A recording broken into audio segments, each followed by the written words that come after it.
అయితే స్వామి, ఈ యొక్క ప్రాణాయామాన్ని ఎలా ప్రాక్టీస్ చేయాలో ప్రేక్షకులు అర్థమయ్యే విధంగా ఒక ఒక 5 నిమిషాల పాటు మీరు చేసి నాకు నేర్పించండి. అంటే వివరణ చెప్పారు. అవును. వివరణని కొద్దిగా మనం ప్రాక్టీస్ చేసి చూపించామనుకోండి, ఆటోమేటిక్గా ఇంట్లో వాళ్ళు చేసుకోవడానికి వీలుగా ఉంటుంది.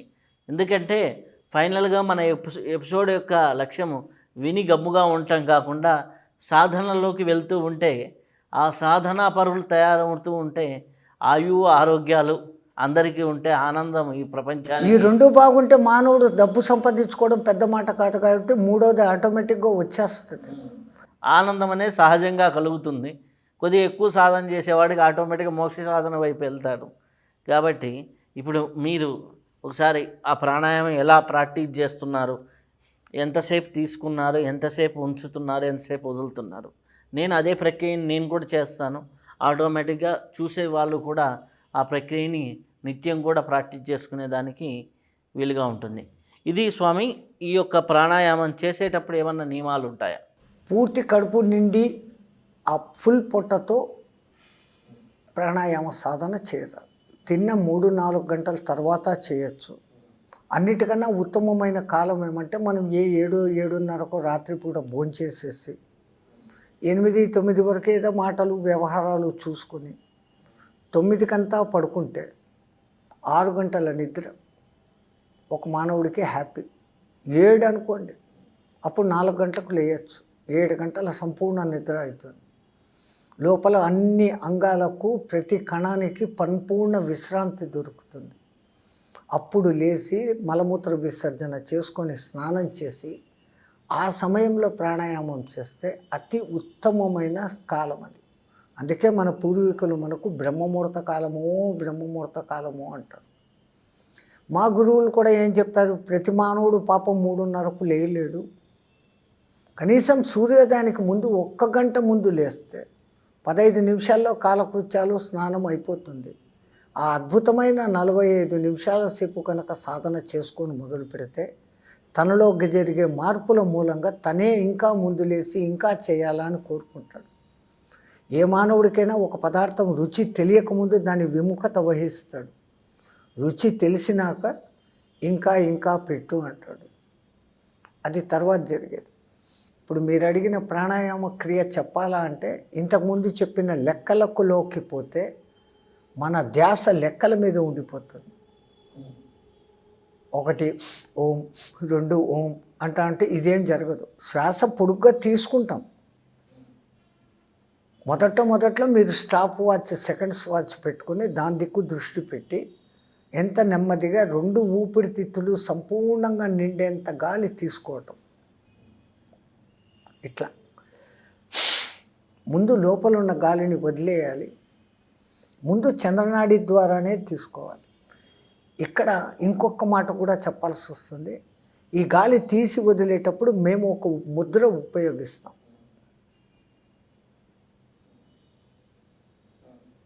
చూపుడు వేలు మధ్య వేలును మడిచి ఈ బొటన వేలు, ఈ ఉంగరపు వేలు, చిటికిన వేళ్ళు వీటిని ఇట్లా పెడతాం, ఇట్లా పట్టుకుంటాం. ఇది ఎందుకు పనికొస్తుంది అంటే ఇప్పుడు ఇట్లా వేసి సూర్యనాడిని దీన్ని మూసాం, కుడి ముక్కును మూసాం, ఎడమ ముక్కుతో గాలి తీసుకున్నాం. కుంభించినంతసేపు కుంభించినాక గాలిని వదిలినప్పుడు ఆ గాలి ఇక్కడ తగిలి కిందికి వెళ్ళిపోతుంది.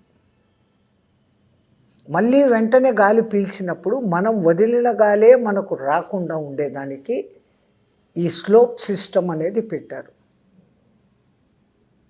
ప్రతి దాంట్లోనూ అర్థం ఉంది.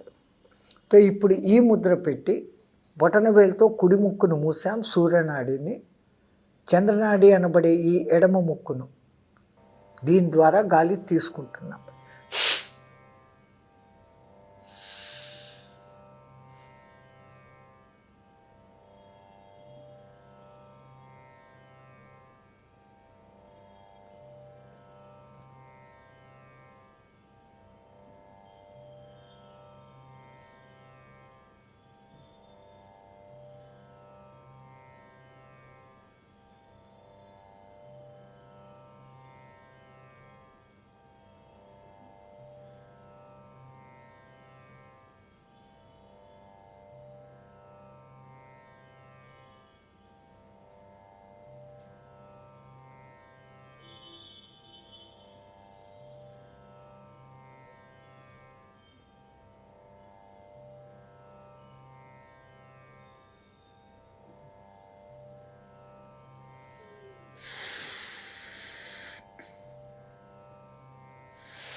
ఇదే ప్రాసెస్. ఇప్పుడు నేను ఒకసారి చేస్తాను.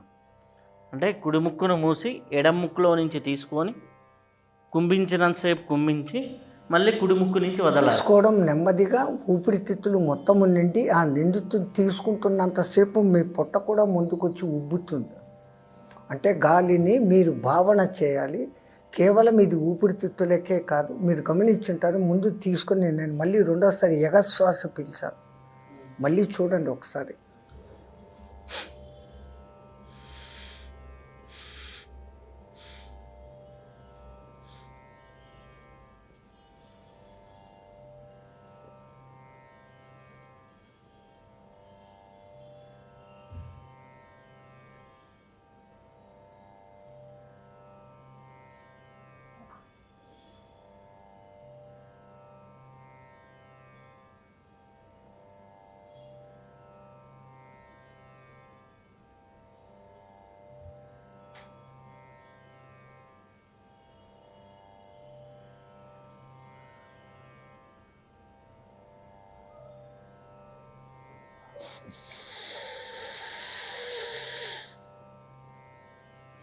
పొట్ట దగ్గర ఇంతకుముందు పంపిన గాలిని కూడా పొట్టను లోపలికి వచ్చటం మూలంగా ఇక్కడున్న గాలి కూడా మొత్తం బయటకు వచ్చేస్తుంది.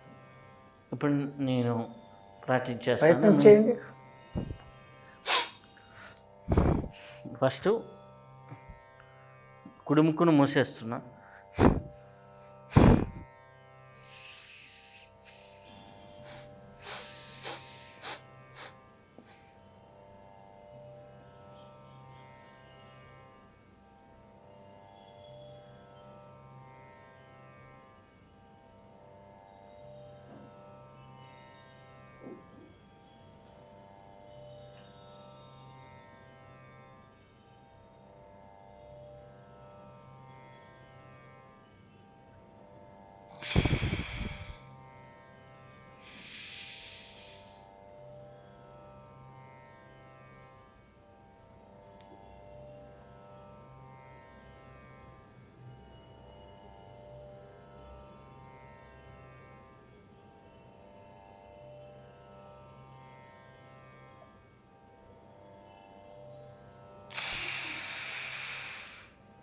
बढ़िया, बहुत बढ़िया.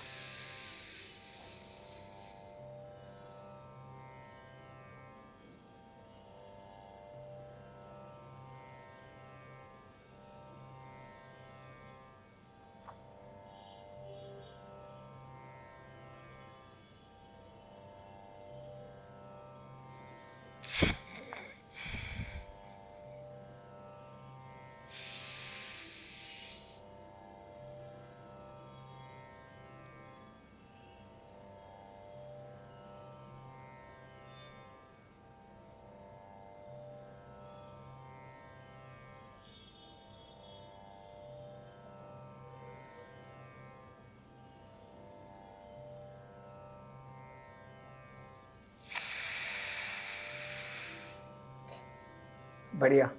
కానీ ఇక్కడ ఇంకొకటి గుర్తుంచుకోవాల్సిన విషయము, సాధన మొదలుపెట్టిన కొత్త సాధకులు ఎవరు కూడా ఒకటేసారి చాలాసేపు కుంభించటం అనే వ్యవహారం పెట్టుకోకూడదు. కారణం, దానికి ముందు వీని బాడీ 30 సెకండ్లు తీసుకుని వదిలిన దానికే అలవాటు పడి ఉంది.